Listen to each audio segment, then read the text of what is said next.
Hello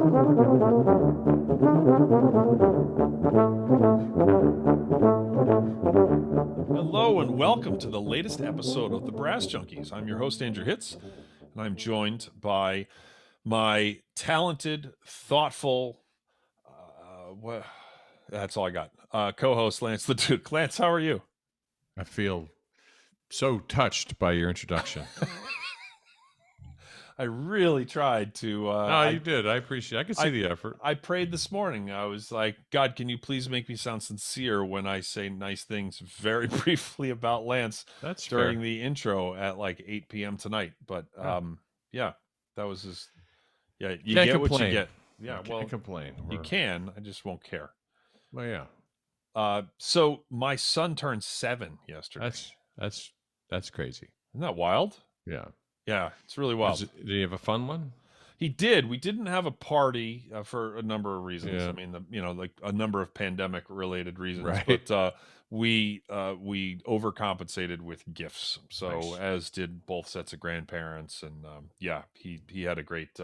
There's a giant sign right now in our front yard that is like it's big. It's like, I don't know, it's like 4 feet by 3 feet, and there's a big birthday cake with candles, and then there is a dancing dog like that's wearing like a tiara or something, and then it says like happy birthday on it. So the whole neighborhood knows it's his birthday, and he was just walking around being like, it's my birthday, I'm 7. He was telling everybody today's my last day of being 6, the day before that. So yeah, I did get to see the last day of being 6. I was honored.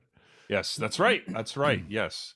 He interrupted our Pedal Note Media weekly meeting, and he came around and he was like, wait, who is it? And then he saw Lance, and he always goes like, and then Lance doesn't help. So speaking of not helping, I wanted to thank Parker Mouthpieces for providing the hosting for the Brass Junkies.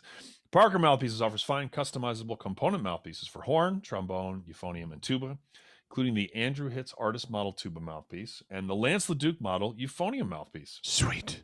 Find out more at parkermouthpieces.com or follow them on Facebook, Instagram, and Twitter. This episode is going to feature a trombone player, a composer, a band leader. What? We are really looking forward to speaking with Jennifer Wharton, fellow cool. XO artist, and new album, right? A brand new album. Yes, brand new album. We link to it in the show notes. And we're going to ask her all about it. So yeah, check it out. So it's awesome. I picked it up on Bandcamp. I think I saw her post that her Shopify page is like where she gets the most money. But as I mentioned like 8 times in the interview, you can also just add some bucks to Bandcamp if you live in that ecosystem. She is wonderful. If you could take a moment to leave us a rating and a review on Apple Podcasts, that's a really good way to help people to find the show. And you know what else people could do for us, Lance? They could send us money. They could send us money. They could become a Patreon patron. Patreon.com/thebrassjunkies, or they could tell a friend about the podcast. They could tell a friend about the podcast. Recently, we had a listener survey, and we found out that most of you have, many? I can't remember if it was many or most, of you found out about the show by hearing about it from a friend. So if you would pass that forward, we would really appreciate it. And lastly, HitzAcademy.com. You will find that the next Inside the Practice Room features Michael Sachs, principal trumpet of the Cleveland Orchestra, taking questions from the audience. He's going to take us behind the scenes. Jeff Nelson of Canadian Brass already did it, which is available already in the archives. It was an amazing hour. Jeff brought us into his space, showed it to us, talked about how he approaches things. I learned a lot about how he uses a really strict timer, and the reasons behind it is like fascinating stuff. So you can learn more about the Michael Sachs one. Lance is going to be doing one for me upcoming, the date to be determined, and I'm working on some other instruments too. So HitzAcademy.com. And without further ado, let us get to the conversation that we are going to have with trombonist Jennifer Wharton.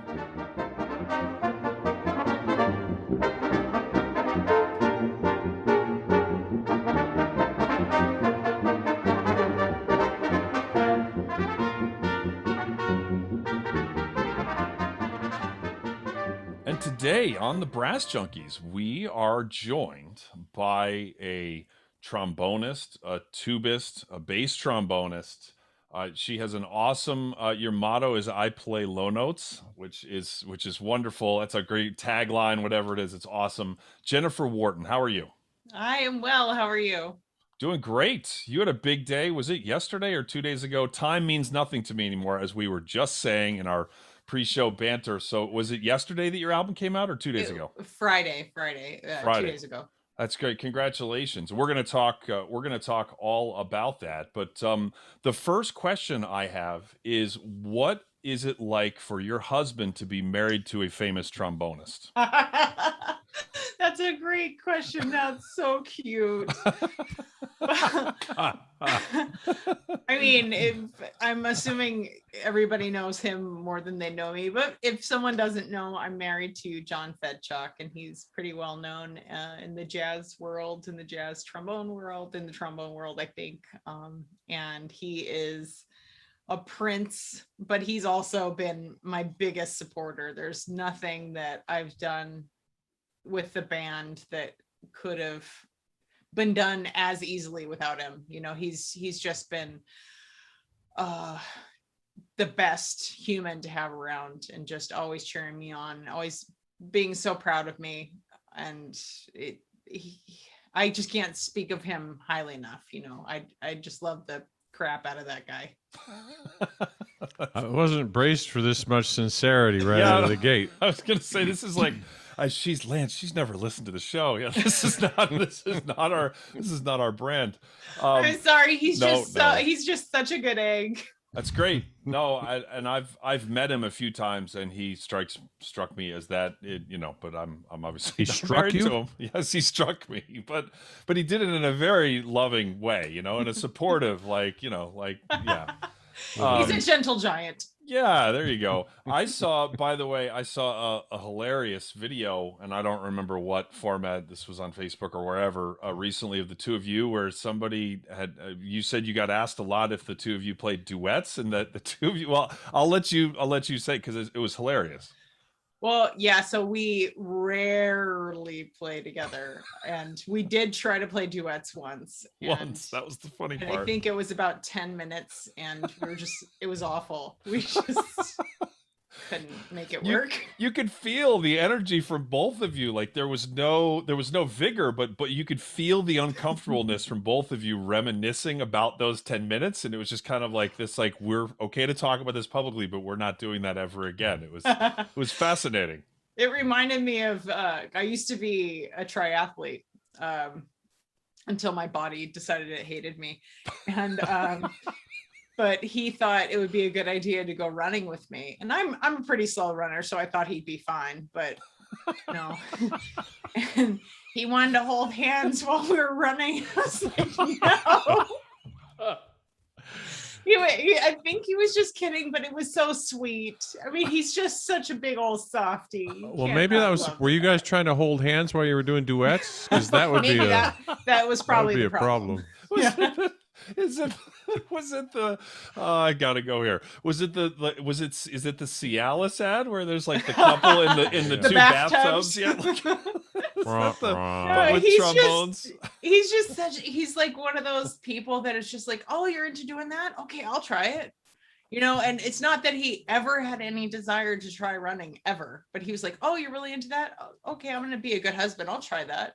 I'm like, no, you don't ever have to run with me again.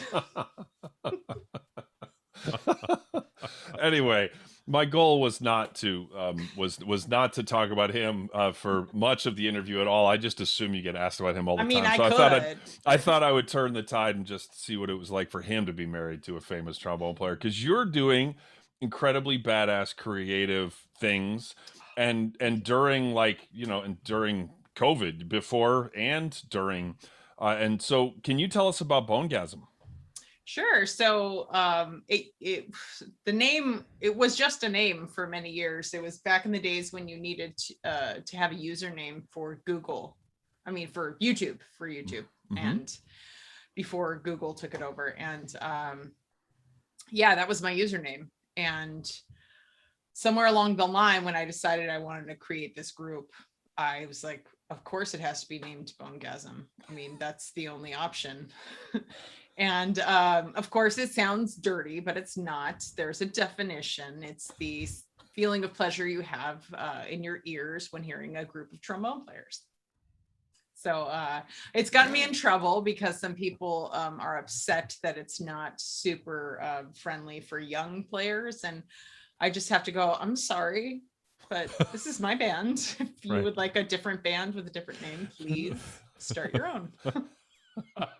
I told you this was going to be a fun interview, Lance. That's you just summed up our entire philosophy on everything. Yeah, where there are plenty of people who wish that we talked less, and we like the guest to do the majority of the talking, but we like these to be conversations. It's like we're hanging out with the person, and so it's just be weird if we just like, tell me about your band, and then just kind of sit here while you talk for 12 minutes. So there's lots of interviews like that too. So aside from, when did you start hurting children with the name of this band? Like when did this band form?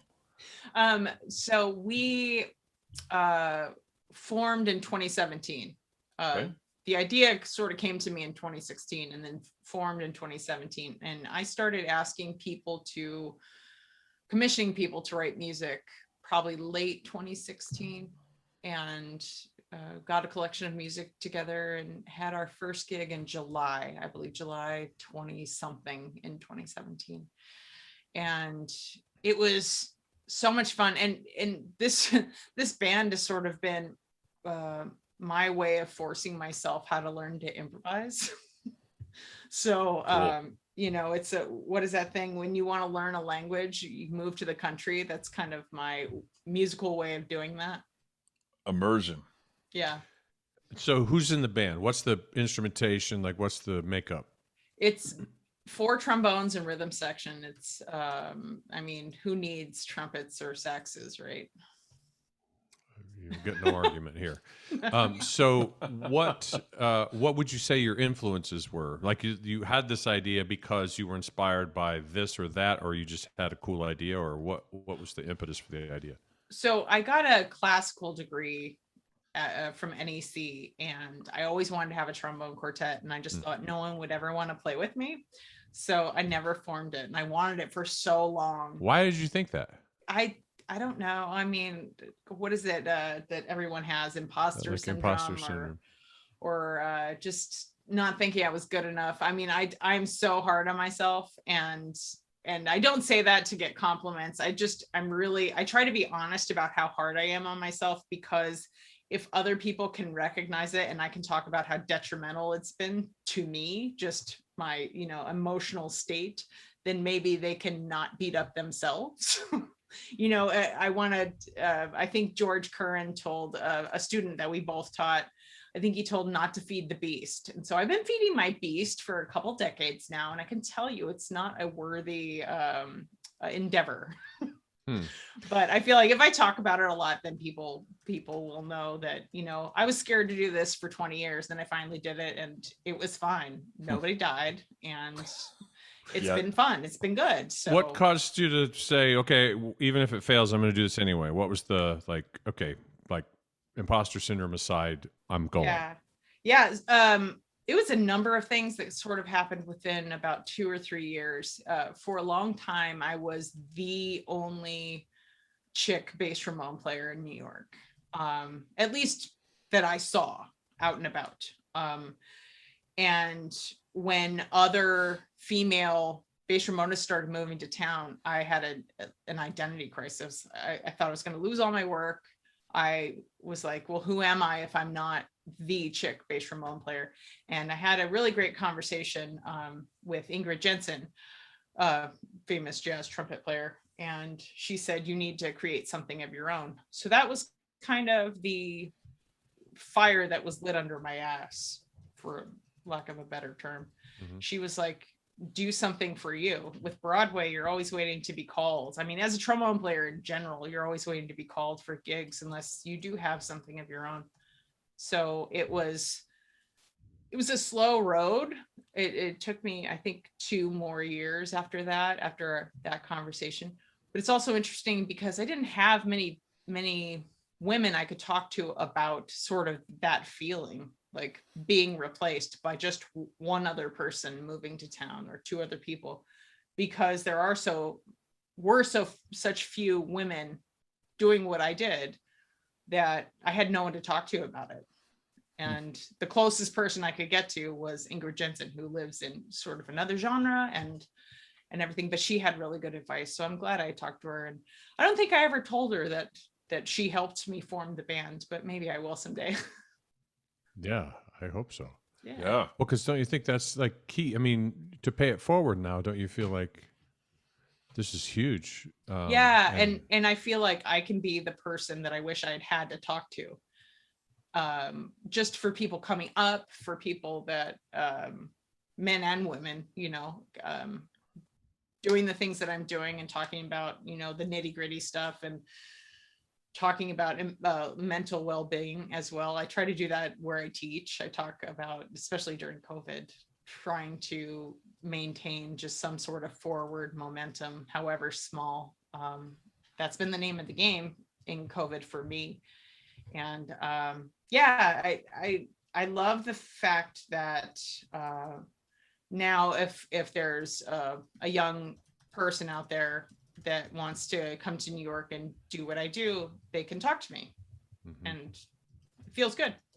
Here's a this is a weird question. So was there a difference between the thing that you were afraid of happening that prevented you from starting than the thing that was actually hard about it after you started? I guess so. I guess the thing that I was afraid of, so initially I thought it was just going to be a straight trombone quartet, but I didn't really have a concept for it. And when I saw what the concept could be, we did a jazz trombone quartet for our instrument company in 2016. And John wrote some arrangements, and I wasn't improvising at the time, but he wrote the arrangement in such a way that I was featured. And the tune I'm thinking of, there's actually a YouTube video of it. It's Softly as in a Morning Sunrise. And he wrote this big long cadenza in the beginning, and then I have this super intricate bass line throughout. And I was like, that is so in my lane. That is so in my wheelhouse. So once I saw what it could be, the fear kind of melted away.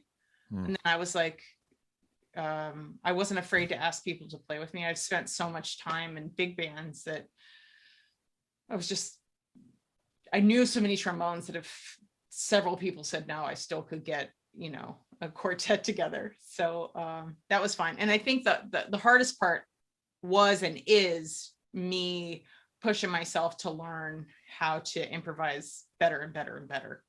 That's been the hardest part, and hard on my husband, because at first he was the only person giving me direction. And we discovered you should never learn something from your husband. And especially when they're one of the best in the world at that. I mean, yeah. But to his credit, he is super patient and a really good educator. I'm just the worst. So I needed to go elsewhere. It for the sake of our marriage, I had to go elsewhere. It would be funny, Lance, if we interviewed him, we asked him and he was like, I'm incredibly patient. I'm an amazing educator, and Jennifer's just the worst. So she needed to go study with someone else. I'm guessing he probably has a different take on that whole exchange. He does. I mean, I don't mean I'm the worst improviser. I'm sure I'm not, but I'm the worst wife trying to learn something from her husband. I just that's just hard no matter who you are, though. Yeah, that's not you two. He got a lot of blowback, let's just say. Well, so where did you go? I decided in the middle of COVID to go to get my master's in jazz at New Jersey City University. So I've been studying with a guy that I've played a ton with in New York, Rob Edwards, and he's really great. And he's been super cool about my focus. I don't want to be a bebop player. I want to do what I do, and I want to do it well. So I'm trying to focus on that, and he's trying to get me to learn all the other stuff. How do you describe what you do? Well, our music is I would say mostly originals. mostly, I don't know, contemporary jazz. Is that, could it be considered contemporary or not progressive? It's not avant-garde by any means, but it's Andrew not, and I will allow that definition. That's fine. it's, it's In not, the chat, we just voted. You're fine. I voted off the island.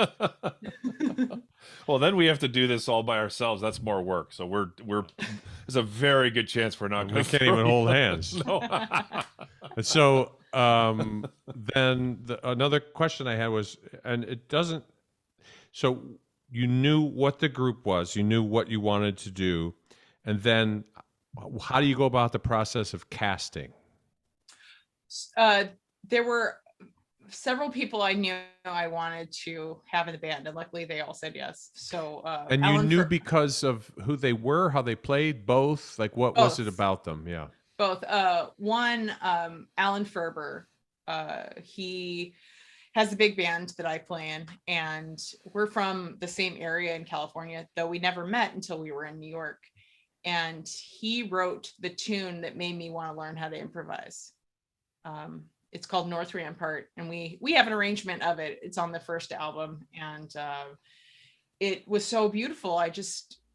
It was the first time I'd come to improvisation from a place of love, where I really loved the tune, and it made it less scary. Versus where usually where a bass trombone player is being asked to improvise, it's like when the band does the round robin, just everybody take a chorus, and I'm like, no. Yes, even you down there. Yes, on the end. And I got really good at saying no. I'd just be like, nah, I don't want to. I don't want to feel bad about myself, so I'm not doing that. But now I feel better. I mean, I'm still don't consider myself great, but I'm better. So, and all I can do is just keep working on it and keep trying to make our product better. Well, I'd be interested to learn more about your routine and how it is that you're improving. But first, I want to talk to you about the Mary Papert School of Music at Duquesne University in beautiful and sunny Pittsburgh, Pennsylvania, which is actually one of those two today. I'll let you decide which one it is. If you click on the link in the show notes, you'll be taken to a page which will give you all the information you need to find out about the folks you can study with that are on the brass faculty there and the ensembles you can play with. It's a very cool school, lots of great opportunities, and are one of our longest sponsors. They're like a mile long. And so thank you very much to Duquesne University and the Mary Papert School of Music, and a very, very special thanks to Jim. Wish Nova. he could drive a Datsun every day of his life. No? Nova for making it possible.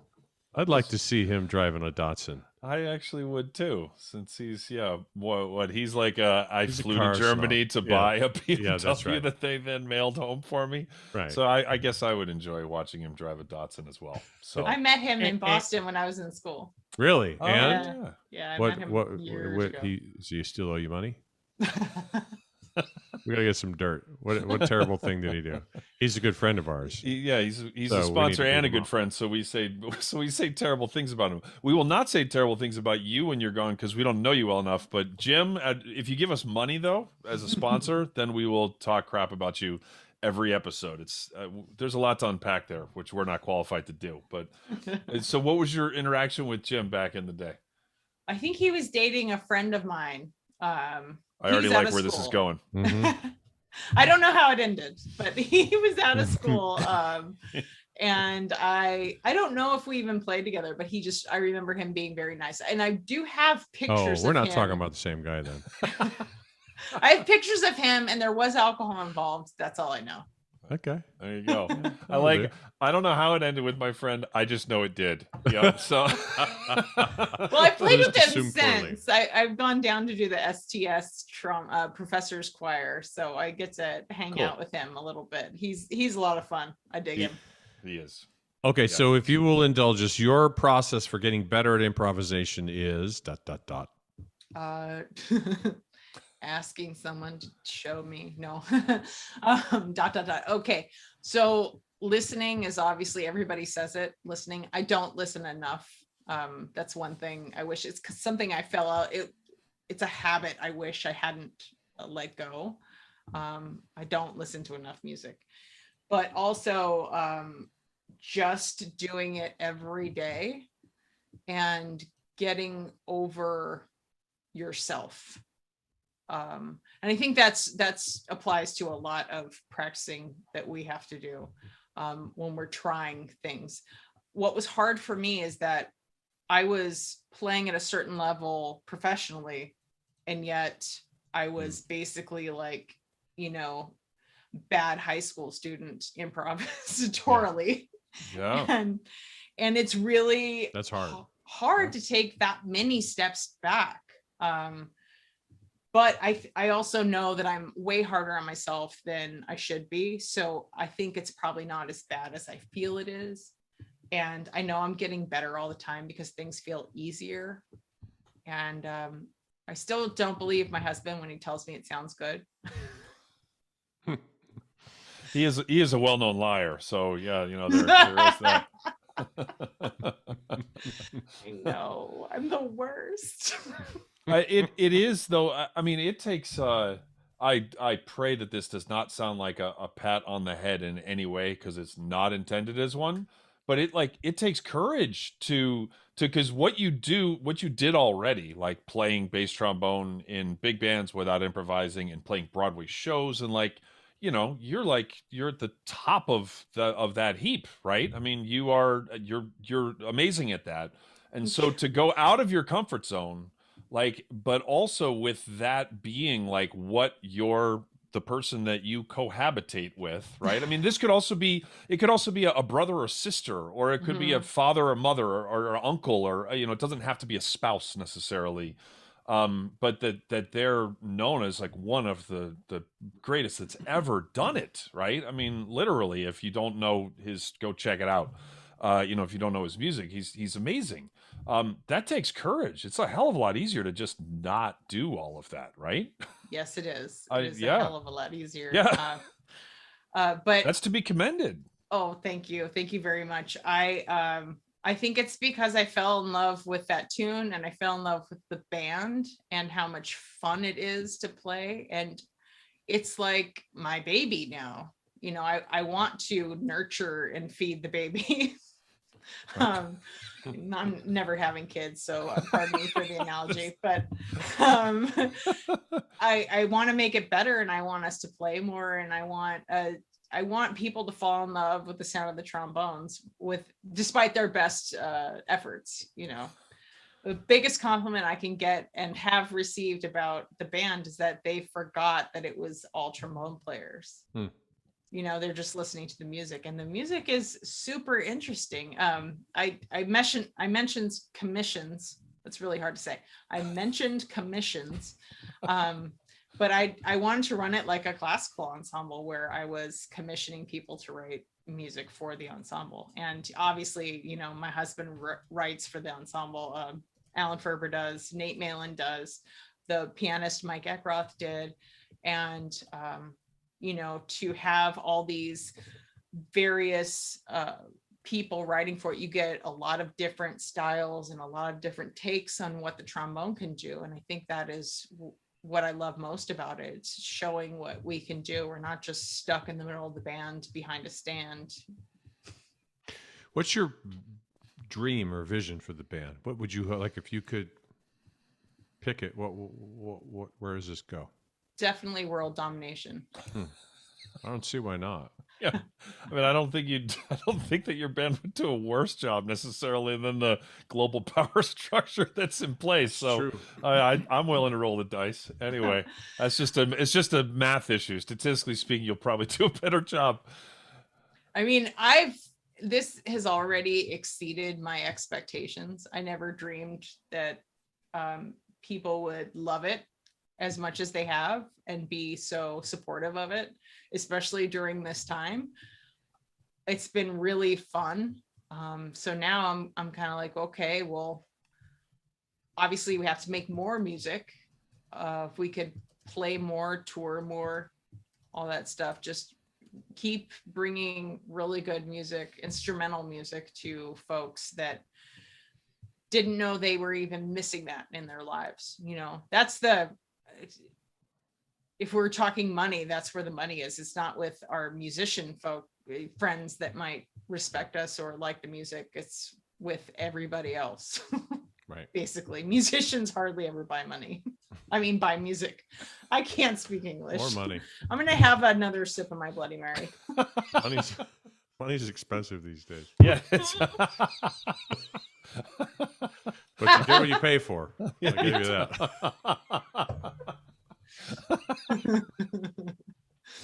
Oh, Okay, so that's stupid. Yeah, that was really stupid. I like you guys. What? I like You seem surprised, and why wouldn't you be? She seems surprised. You're like, yeah, sure, I'll be on your Dumpy Brass podcast. Yeah, let's talk about what is your Slido? Do you like Slido-Mix, or is there a competitor that you prefer? What kind of mouthpiece do you play? Fifth position, fact or fiction? Okay. So let's talk about the making of this album specifically, which is called Not a Novelty. And actually, we're gonna plug it again at the very end, but let's plug it right now. Where are the main places to get it, and where's the best place for you? Because not all platforms are created equal in terms of money coming back to the musicians. So where can people find it, and where would you love for them to find it most? So you can find it anywhere you listen to or buy music. I would say if you like the music, please buy it, because especially if you're a musician, if you make music, you want people to buy it. If you stream my whole album, the label makes 2 cents. So if you could, and that's the most they'll make. That's if you stream it through Spotify, they pay the most. They pay 1/3 of a cent per tune, and we have 10 tunes. So I can't split 2 cents. If you cared. Yeah. So but we Amazon, Bandcamp is cool because you get the physical copy and you get the download. For people, there are collectors that still like the physical. I like the physical. I paid a lot of money. No, actually I didn't pay a lot of money. I did a swap for the liner notes. So it was worth a lot though. The gentleman that wrote the liner notes, his name is Dan Belowski, and he inspired the name of the actual album, Not a Novelty. So that's cool. But I get the most money if you order it from my Shopify shop. So that's bonegasm.myshopify.com. And I offer autographed copies as well, if you'd like. And I have 2 boxes of these CDs. So please buy in bulk. There's a good chance you're going to lose at least a copy or 2, and so that you make sure that you just buy 3. I tell people, if you don't like the music, buy it for your enemies. Yeah, that's that's lots of copies. Yeah, that's a good one too. Really Yeah, I just because it's available to stream does not mean that you should not buy it. And it also doesn't mean if you can't, you can correct me if I'm wrong, but if someone can't afford to pay $10 right now, or 15 or 25, I'm guessing you would rather, and they're interested, I'm guessing you'd rather have them stream it than not hear the art. But albums are a lot of money. And even forgetting all of the other resources that go into it, the massive that are not financial, but just the financial, it's like, if you want artists that you love to make more music, then if you are in any way able to, then purchase it. Yeah, that's really important. And the thing I love about Bandcamp, which I won't say I buy a lot of music through Bandcamp, because I know some people who buy a lot of music, although I've got a whole bunch of albums in my Bandcamp collection, is that you can add, I believe that your album it's $9 or $10, whatever it is, on Bandcamp, and then it says or whatever. So you can just add extra money. You can just make it $20 and $2,000. You can make $2,000. That's what I meant to say. I'm sorry. I was trying to read verbatim what she wrote, and I messed it up. No, she did not say that. And Bandcamp is also a really great platform. I think that they do a really good job of supporting musicians, and they seem to be always iterating new ways to support musicians. So go to her Shopify or to Bandcamp, and if you go to Bandcamp, if you can, kick $1 or $2 or 10 extra would go a long ways. 2,000. You can get, I'm Thank at you. your Shopify site right now. You can get autographed copies as well. And we sell some pretty sweet merch too. I'm looking and not, at it. It's pretty not good. everything has Bonegasm on it. We have some safe for work shirts and Oh yeah, let me look. even a trombone Because dress. you do have, yeah. Well, there's Bonegasm boxer briefs, hoodie, T-shirts, beanie, premium face mask. Don't they have any Premium. cheap face masks? Probably work face masks. Paper What if towel. you think? What if you Paper think towel. COVID is just the flu and you're just wearing a mask to appease the man? You know? Oh And yeah, just, you know, bass trombone dress. Okay, Yeah. Andrew.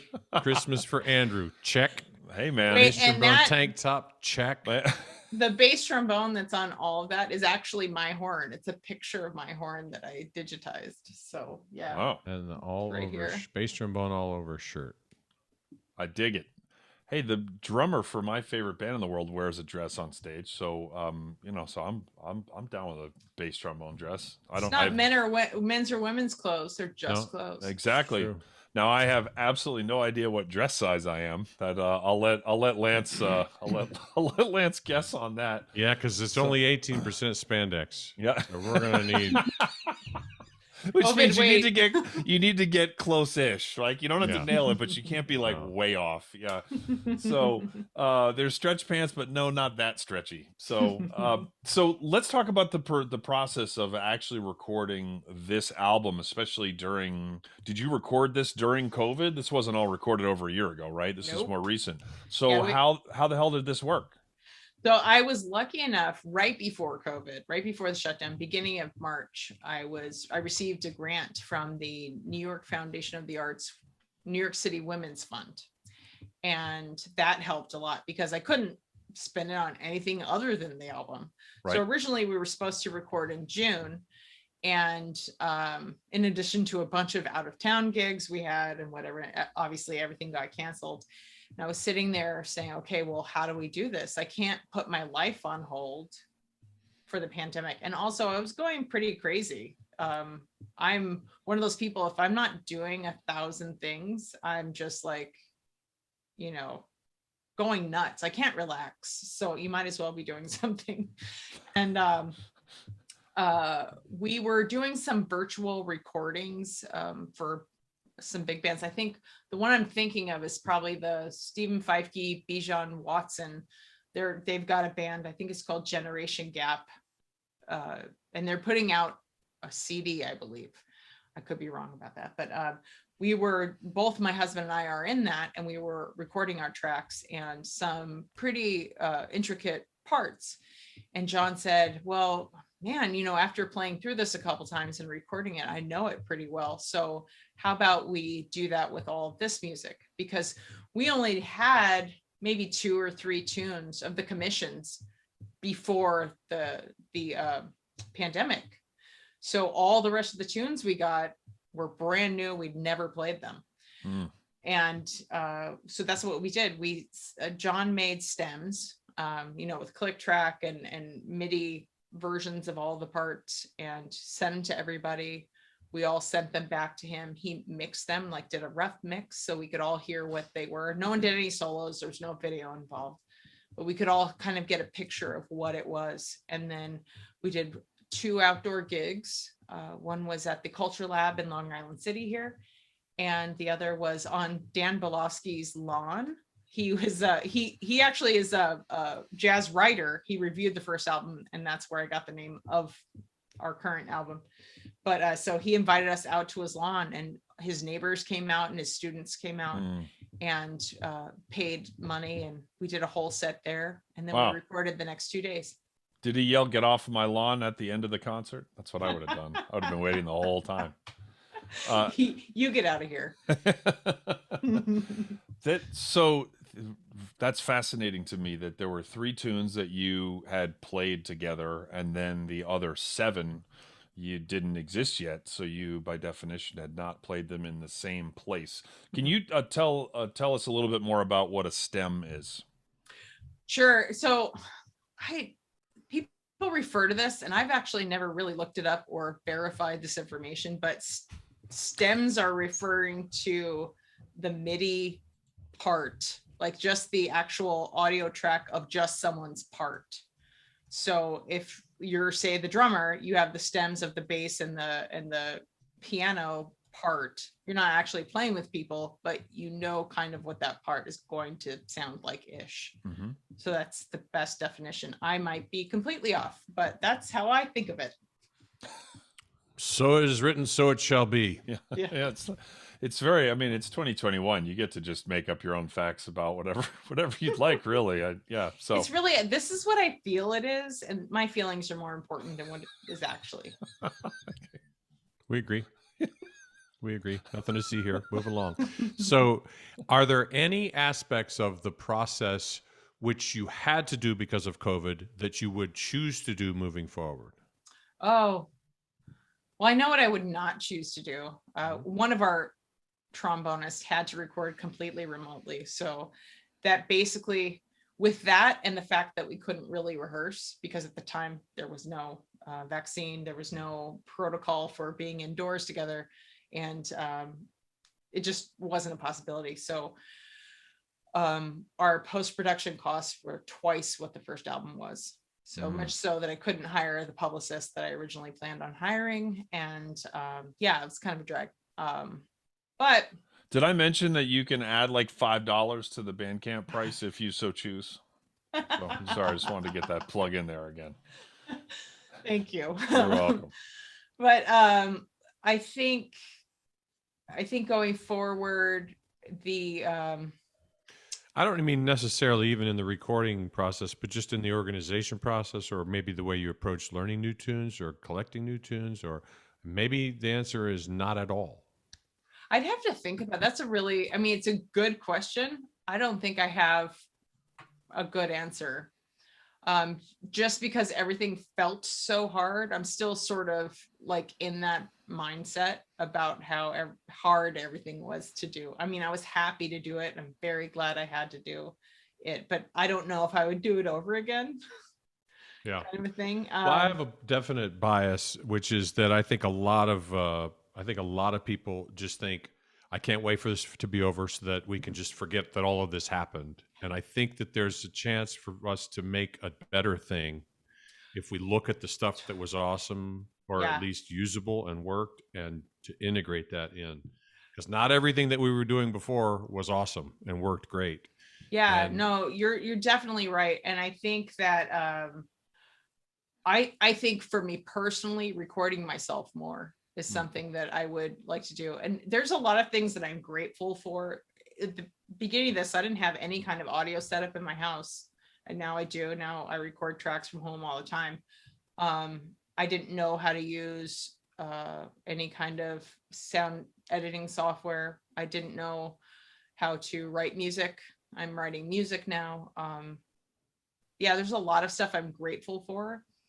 I wish that I didn't take a pandemic for me to, do all this stuff, but you have to roll with the punches, and that's what I think we've all been doing. And yeah, there are things that I'm grateful for. It's hard for me to identify what the good parts about the recording that I would take from this, but I'm sure there are things. It's hard for me to identify. Well, it could be something as simple as the fact that I know for my students, they didn't never occur to them to record themselves before, despite me telling them to do so. But now they have decent microphones and decent setup. And so they come to a recording session equipped with more knowledge about, I don't think this is right. I think we should be doing, like, you just have, more about it. And so that if you find yourself in a professional, or when you find yourself in a professional situation, you're just better informed. You just know this shouldn't be there, that should be here. We're going to save ourselves a lot of time if we go with a setup that I know is going to work because I've done it 100 times. Yeah, I mean, I'd done a fair amount of recording beforehand, and I think what I'm still, and most people are endlessly looking for, is the right mic and being the right distance from the right mic. But what I learned is even a great mic can sound really terrible in a terrible room. So you could buy a mic worth $2,000 and have it in this room that I'm in right now, and it would sound like crap. it would sound just as good as the mic that I have. So I have a $250 mic. You That's should take less that than $2,000. $2,000 and buy her CD. It's going to be interesting to me to see what tools we use moving forward that maybe seem like they're more pleasant to us when we're not having to use them, Mhm. and when we're not having to use them when like our entire lives are under duress. You know, it's like it's kind of I'm wondering for me personally, like how much of the answer is not 0%, but I'm wondering how much of the data that I've acquired over the last 14 months ends up being like completely usable, just because everything and things are slowly, you know, there's like a little bit of hope seeping back into me at times, which I then just kind of push back down. But you know, for a while it was just like, whoa, I mean, yeah, when we were all figuring out the online teaching thing, it's like, you Yeah. know, everybody's hair was on fire, you know? So Yeah. it was, yeah, what a time. It's going to be hard to explain this to people, like in, you know, to somebody who's you know, 25 in 20 years. It's like, well, my son, it's almost exactly describes him. It's going to be, he lived through it, but he's not going to remember it. Like, it's going to be Yeah. hard to explain just how remarkable these times that we are living through are. Anybody? What's Oh, go. Oh, sorry. What's been interesting to me is when we do collaborative stuff is how, even though we're in an ensemble, we're all professionals, how differently we feel time and interpret the same exact music. Stuff that we take for granted that we would do in a heartbeat, if we were in a section without even realizing it, we can't adjust for anymore. Right. And because of how we're recording, yeah, like I record with one ear in and one ear out, so it just feels happier to me that way. And I can't turn my right ear up enough to hear all the nuances of phrasing and stuff. So a lot of times I have to go back and redo things that I missed. So it's harder in that respect. I learned how much we do on the fly that makes us good musicians. And that's what I'm going to really enjoy being a part of again. How much Yeah. of that is like body language, Right. and just picking up things peripherally and hearing a breath and catching the fact that, okay, so and so is probably, you know, it's just like all that calculus that happens when you're sitting in a row. It's interesting. I played an Easter gig with some players from the National Symphony, and you know, it was typical stuff where we were outdoors, and it was typical stuff where it was, you know, quartet where the trombone and tuba are in octaves, and David Murray of the NSO was the trombone. And after the rehearsal, I told him, I was like, you know, I can't really hear you on any of that octave stuff. So like, if we're not, you know, I'm trying to play in tune with myself, but like that's as far as I can go. So if I'm not adjusting to you, my apologies. And he said, that's good, Hitz, because I can't hear you either. So he's like, I'm just attempting to play in tune with myself. And, you know, so yeah, so even like the in-person stuff now is still can be a little, because it was also, we were amplified. And so it was, and there was like the choir was 4 voices that were amplified. You know, it was, yeah, it's kind of fascinating, but it was still infinitely better than just playing a track like with some, you know, with it. But it was almost like this halfway between, like, you know, pre-recorded cans and really playing, you know, live together. So it's, this whole journey has been fascinating. Not all in a good way, but it's been fascinating. Yeah. Anybody you're excited to have appear with the band? Now you have this thing, right? You built this thing, so now you know you got to take it out for a drive. Who else you want to put in the vehicle with you? Well, I don't know if you're familiar with Kurt Elling. I saw. Yeah, he's on the album, and that was yeah, totally random how it happened. So now I was like, oh, how do I follow that up? Because on the first CD I sang, I was like, well, I followed that up with Kurt Elling. So obviously a step in the right direction. I don't know. I don't think there's a way you can beat Kurt Elling. So someone's gonna have to get naked or something. But in terms of horn players, we had Marshall Jilks play a streaming concert that we did in February, which was super fun. My Nate Malin, who usually plays a lot of the second, and so he splits lead with John under normal circumstances, but because of COVID, he's not leaving his house until his daughter can be vaccinated. And so we had to do anything live we do doesn't include him, and he records remotely. So that's been a drag, but we have had the opportunity to hear other people in the band, which has been fun. We haven't done a lot of that. So in the entire existence of the band, we've had Ryan Keverly, Sarah Giacovino, Mike Fay, my friend Doug Beavers, who also has an album out called Soul. He sat in with the band on a rehearsal. So that's been really fun to hear what they can bring to the band that is different and the same, you know. I never look forward to replacing somebody in the section, but I do enjoy the yeah, I was gonna say there's probably times, right, when there's you know, there was a funny thing that happened, and the way my drummer explained it was hilarious, because we were trying to count off a tune, and okay, it's my band, right? And for the most part, like if someone arranges a tune, I let them count it off. Or if they wrote the tune, I let them count it off. But for some reason, it's because I had a really hard part. It's from the first album, and it's called Impromptu. And it's basically just me noodling all over the place. And it's really hard. And I was trying to take it at a specific tempo that it was fast enough to be impressive, but also slow enough for me to execute it well. And John is sitting here. John was sitting there going, but I arranged it. And he was like, I know what tempo it is. And I'm like, but I know what tempo I can play it at. So what you're saying is John's not that smart. Like, dude. But the drummer is sitting there going, Mommy and Daddy are fighting. Hey, do you know Andy Bove?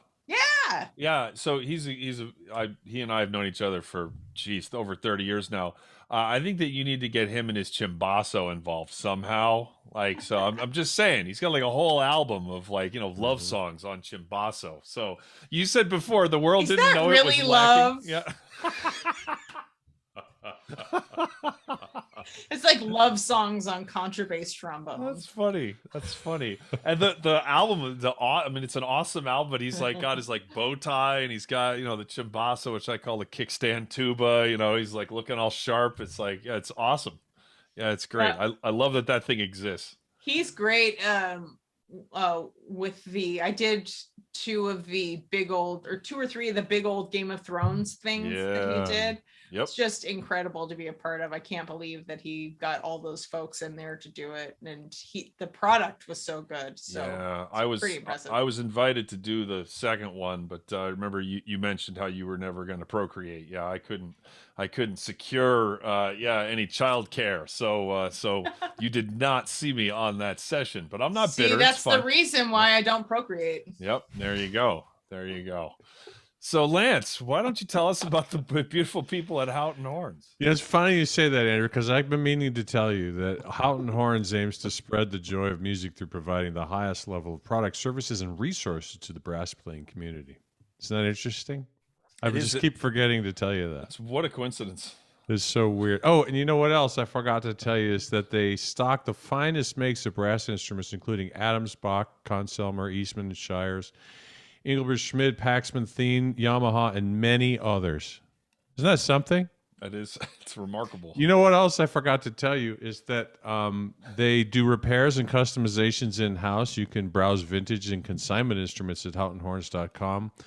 You can have free in-person virtual equipment consultations with one of their team of professional musicians. Isn't that cool? If Jennifer had thrown her husband's trombone against the wall when he was insisting on counting off that tune during that recording session, they could have gotten a new one at Houchin Horns or repaired his old one.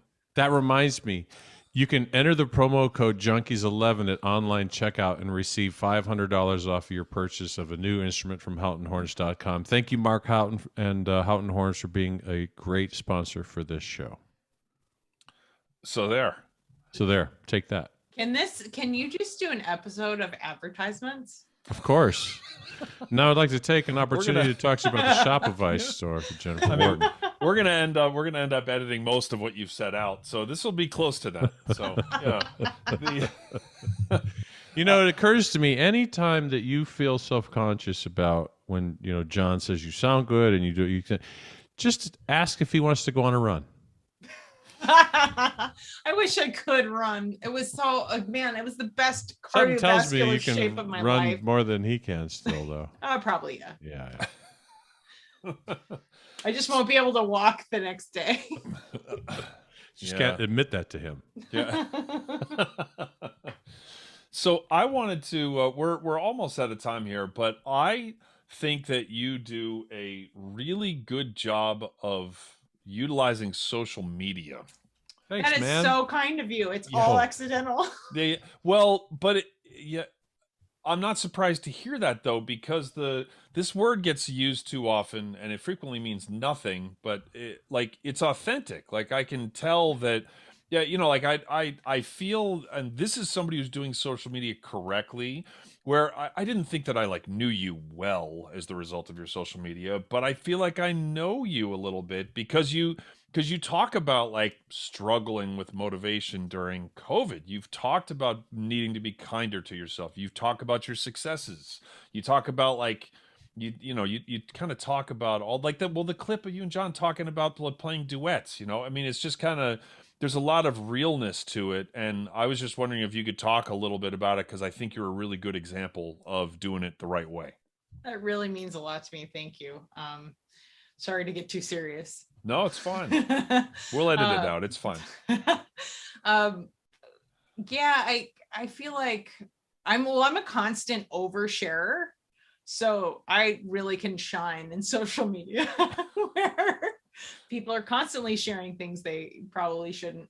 I've gotten myself into trouble before, but for the most part, I feel like I always feel better about life if I can make people laugh or if I can help people.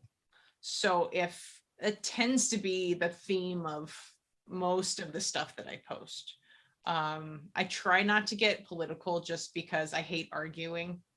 I do have very strong political beliefs, but I usually will throw those in my stories. No one ever really pays attention to those anyway.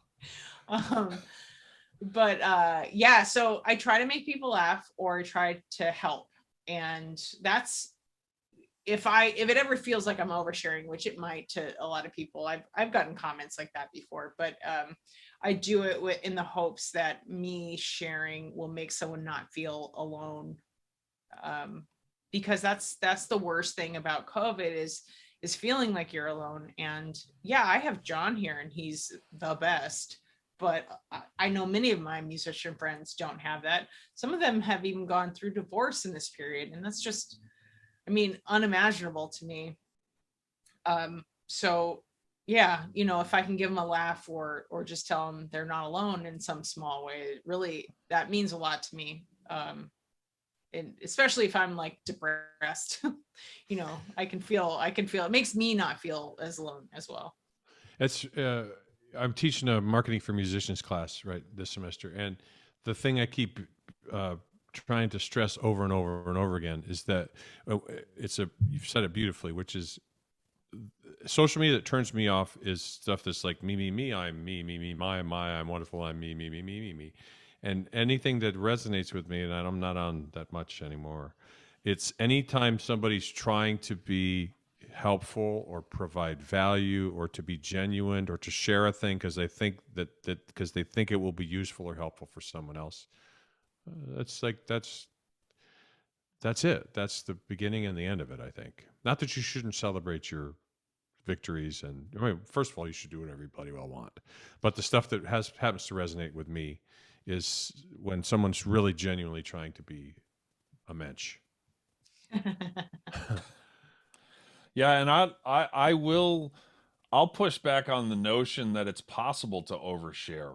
But I'm serious, and that's not just because I'm somebody who shares a lot on social media. It's like you can't please everybody ever, right? I mean, with an album, with your teaching style, with how much you post on social media or what you post or whether you talk about politics or not or how you do it or where you do it you can't. So you just have to, I post a lot of things about my son and about being a father, and there are lots of people who don't care about that. There are some people who have like tried to have kids and are unable. I could imagine that'd be kind of painful to see that over and over again. There are people that just don't want kids, or people that had kids that don't want to hear about mine.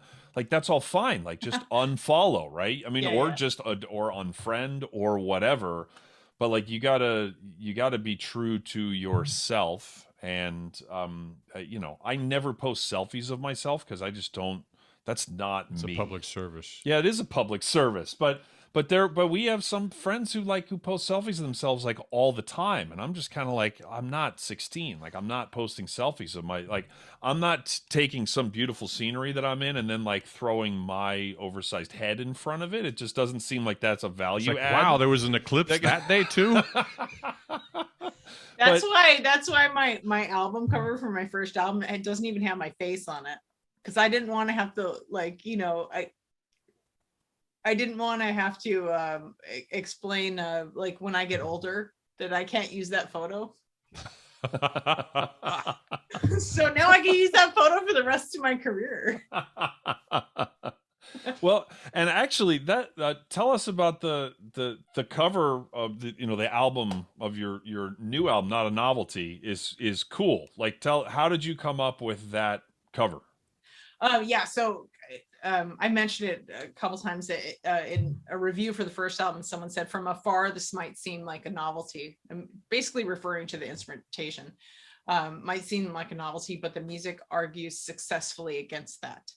So I was like, immediately, I was like, that's the second album title, Not a Novelty. It also refers to kind of how women are treated in the brass world as like unicorns, especially if they can play. Oh, Right. oh wow, you know, you play really well for wow. a girl. Mm. Or Oh, wow, you're actually good. you're my favorite female trombone player. Oh, you know, if it's just, it's amazing what has been said to me and friends of mine and stuff that I hear. So I wanted to say, okay, not a novelty, and have this sort of sad looking doll on the cover, and I'm the sad looking doll. Wow, that's cool. Yeah. Yeah, that's cool. To me, you know, it's one of the reasons why I appreciate your social media presence so much is because you share the good and the bad and the struggles and the, you know, it's like, so you're a human. Because to me, somebody who is dealing with all of that, like, oh, here's what seems like it's a compliment, but I'm going to say, like, you know, for a woman, you know, it's like, oh, you play really well for a woman. When I get compliments, people just say, you're a great tuba player. That's the end of it. They don't say, like, for a man like that. I've never received any comment like that ever. It's just the compliment, and then we're done, right? But So to I be can't. fair, he doesn't get that many No, compliments. I don't. So maybe if there was a higher number, I would experience it. But the point is that you know, to me, you strike me as somebody who's incredibly comfortable with yourself, to be able to, like, for that, to pull off that title and then to make yourself the sad doll and all of that, which you are, and yet you struggle with stuff. And I just love the combination of, like, the empowerment and being comfortable, but then also being uncomfortable. And it's just, you're a human who happens to be a musician and an artist, and you share all of it. And I think it's wonderful. Thank you so much. Oh. I think it really goes back to what you were saying about being authentic. Once I find something, I think once I decide it's something that I want to do, or something that, like, my idea, and I can visualize it, it doesn't feel nearly as hard. So that all that stuff, when like the name and everything, like, just, of course that has to be the name. And the idea about the album cover, just when I was Googling through sad doll pictures, I saw one picture and I was like, that's the album cover. It just needs this, this, and this. So it felt very natural, even though the process of getting everything, you know, together for that was not very natural. I'm not one that has my hair and makeup done very often, or gets professional photos done very often, but I do hate the photos of people, you know, like holding their instruments. I hate those. So I try to do something funky. I do. I mean, me I do have one or two that exist where I'm just sitting there holding my horn. Yep. Yeah. I hate them. Now, there is one exception, which is Andy Bove with the bow tie and the chimbasso like that. Yeah, but that's the exception. Who can be a Bove? Right. Well, there's one, and that's probably enough. But yeah, he's one of my best friends, but I think we're good. I think we're good on the Bove front. So now that we've insulted Andy again, which also you can buy, by the way, buy his album, and you can also pay more for it if you choose to. So just go to jenniferwharton.bandcamp.com. For a limited time, anyone who goes to Bandcamp and pays $100 or more for Jennifer's Not a Novelty I'll album, buy you Andy's album. That's right. Exactly. It's like it's a package deal. So yeah. Can I tell you a funny story that I did? We don't like funny stories, but I guess. Yeah, please. And then we'll wrap it. So do you know the name John Pizzarelli? Mm-hmm. Of course. I think it was him that I did it. So we did a CD signing at the same time. It was 3 of us. It was me and my John and John Pizzarelli. But John Pizzarelli either didn't bring CDs or he had run out of them. So I convinced a couple to buy someone else's CD so he could sign it. That's awesome. That's pretty good. That's pretty good. Yeah. Note to self: don't get into negotiations with Jennifer. Not that I thought that was going to be a good idea beforehand, but that's pretty good. Like, you just need him to sign a CD if you think about it. CD signing. That's all it said. I actually got so confused when I was autographing my CDs. I signed John Wasson's name to one of my CDs. What? It's the same initials, and I just read his name somewhere, so I was just signing. I said, I guess I have to keep this one now. What are you doing? John Wasson. This one, here you go, Jerry Whitaker. Jerome Watson. Go on all day. All right. Well, we are going to have Jennifer stick around for the bonus episode where we usually try and get a little bit more, relaxed even, but I'm not sure where we can go from signing the wrong name. That's there you have it. That's pretty good. For any of you who are Patreon patrons, well, if not, you can sign up, become a Patreon patron at patreon.com/thebrassjunkies. And we have a bonus episode the week after every guest. There is a continuation of our conversation, and we got quite the back catalog now of bonus episodes, and then we've also got a whole bunch of other content, which is monthly, which is for our Patreon patrons. So thank you to everyone for your support. And everybody, last time, go buy the album. It's like, I'm serious that musicians, it costs a lot of money. It takes a ton of time, blood, sweat, tears. Like, if you want more music, you got to pay for the music. So stream it if you can't buy it. But if there's any way you can, go to Jennifer's Shopify page, which we have linked to in the show notes, or go to Bandcamp and check it out. And then if enough of us do that, then she will make more music for us to enjoy, and we can do it all over again. So Jennifer, this has been wonderful. Thank you so much. Thank you. And that is going to do it for this episode of The Brass Junkies.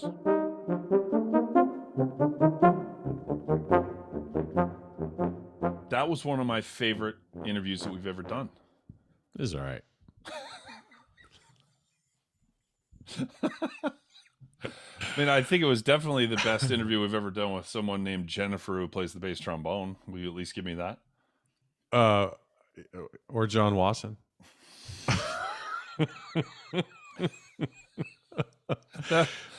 I'm just old enough that I can't remember what happens in the bonus episode and what happens in the regular episode. If the John Wasson reference doesn't make sense, then check out the bonus episode, because that was quality. I think it was the main episode, but she is wonderful. Really good, yeah. I didn't know her, and I'm very glad that I do now. It was just cute, cool human. Like, when do I get to hang out with you? This was a question. Yeah, I love her humility, how freely she shares about her self-doubt and about being hard on herself, but then she also gives us she gives us the map, if you will, for how to like do your own thing. And yeah, and there is no map which if there was, then everybody would have the map, and then everybody would have their own quartet with rhythm section, and then no one would notice Bonegasm because there'd be literally thousands of them. But the whole like getting over the doubt thing, and then just doing, and then collaborating with the right people, and then how she chose them. I mean, it was yeah, what a wonderful interview. It left me energized. Yeah, I was really grateful that she was willing to share. I don't know if struggles is the right word, but the things that she had to overcome internally to just put a thing out in the world, and the advice that she got to have your own creative outlet, that she didn't just go, yeah, I should do that.